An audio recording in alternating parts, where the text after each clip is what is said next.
For the sake of the economy and all our 401ks, we should really hope that Tesla is not the next Bud Light. Bud Light never recovered from using transgender influencer Dylan Mulvaney to sell beer. So even if you hate Donald Trump and hate Elon Musk, you should root for Tesla to do well. Tesla's total revenue from car sales dropped 20%. The company's net income dropped 71% for the first quarter of this year. Its stock is down roughly 50% in the past few months. So even if you don't own a Tesla, even if you aren't interested in the market, it is America's sixth largest company. If its stock keeps falling, it is going to hurt the American economy. The numbers are startling, but not surprising. Mass attacks on Teslas across the country, people randomly vandalizing them. Tesla set on fire, protests at dealerships. It's no longer hip to drive a Tesla. And Elon Musk seems to be realizing there's a problem. He just announced yesterday he's going to be stepping back from some of his responsibilities with Doge.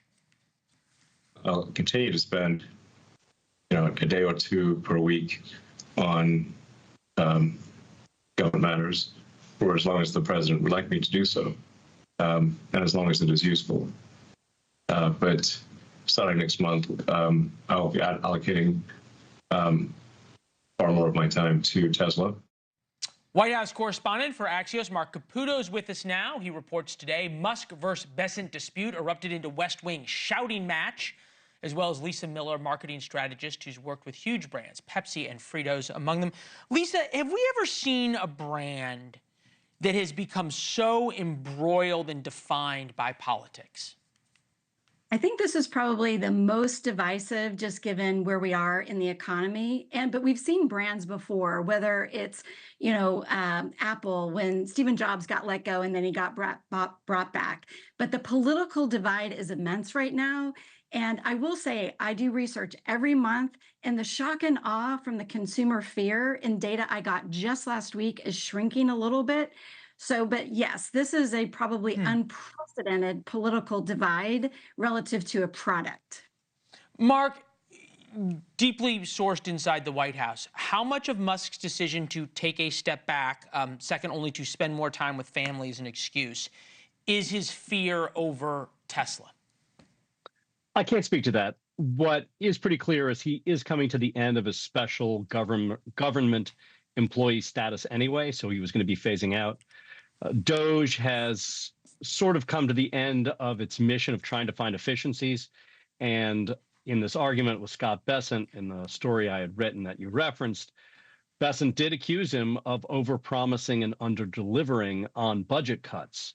So he is sort of leaving with less of a fulfilled or promised mission than he initially entered with. But yeah, Tesla and its stock price and those business problems are certainly weighing heavily on him. All right, so Lisa, you think about Teslas themselves. I drove one for a while. I enjoyed driving it, but they were built, and they were oftentimes at one point a status symbol, and Musk was a hero of wealthy suburban urban dwellers, office jobs, soccer moms. There's a limited market for these things, just practically. So what is Elon Musk's option? Well, I think we have to step back for a minute, is that when people bought into the idea of Tesla, they bought into the mission, which was an innovative, it's technology, it's helping the environment, and those needs are not going to go away. So what's going to happen is that the mission is going to have to speak louder than the man, because right now it's kind of flipped. Elon's become the lightning rod for the political state. But if people stay true, and it's marketing 101, when people stay true to the values of why people love a brand in the first place, those demands and those needs don't go away.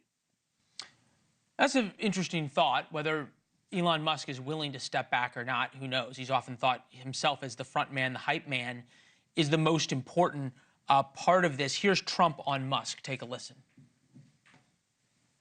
He was treated very unfairly by I guess you'd call it the public, by some of the public, not by all of it. But I say he makes an incredible car, everything he does is good.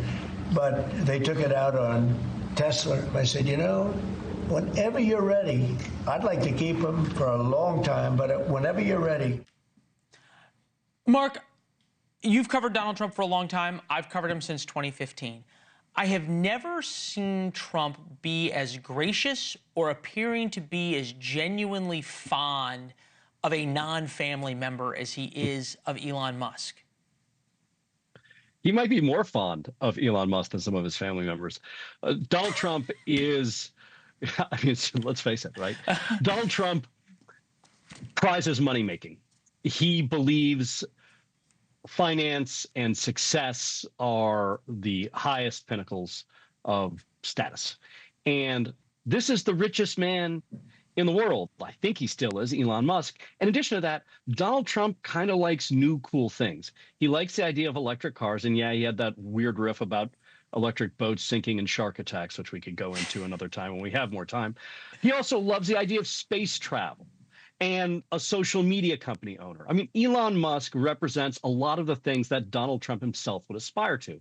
And Donald Trump represents the things that Elon Musk would aspire to, which is the leader of a political movement and the leader of a nation, which obviously as a foreign-born person Musk could never be. So they each have qualities in the other that they prize and like, and they do like each other. Deep reporting from Mark Caputo is what we always get. Lisa, I'm going to give you the last word on this. Elon Musk and Donald Trump both have this feeling that they're their own best spokespeople and both representatives. I think what I'm hearing from you, and for anybody who thinks, gee, it would be good if Tesla survived because it employs 100,000 Americans and makes a good product, and what we said earlier about its effect on the American economy, the best thing might be for Donald Trump and Elon Musk to be quiet about it.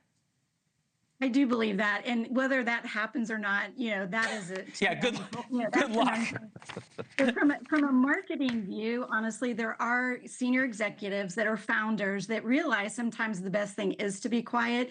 And Elon is innovative. He is very smart, and I think he's got a good head from a business standpoint. So it'll be interesting to watch. But yeah, I believe that it's innovative. He is beyond innovative. So I think he could do it, and I'm cheering for him. See if he can invent his way out of this one.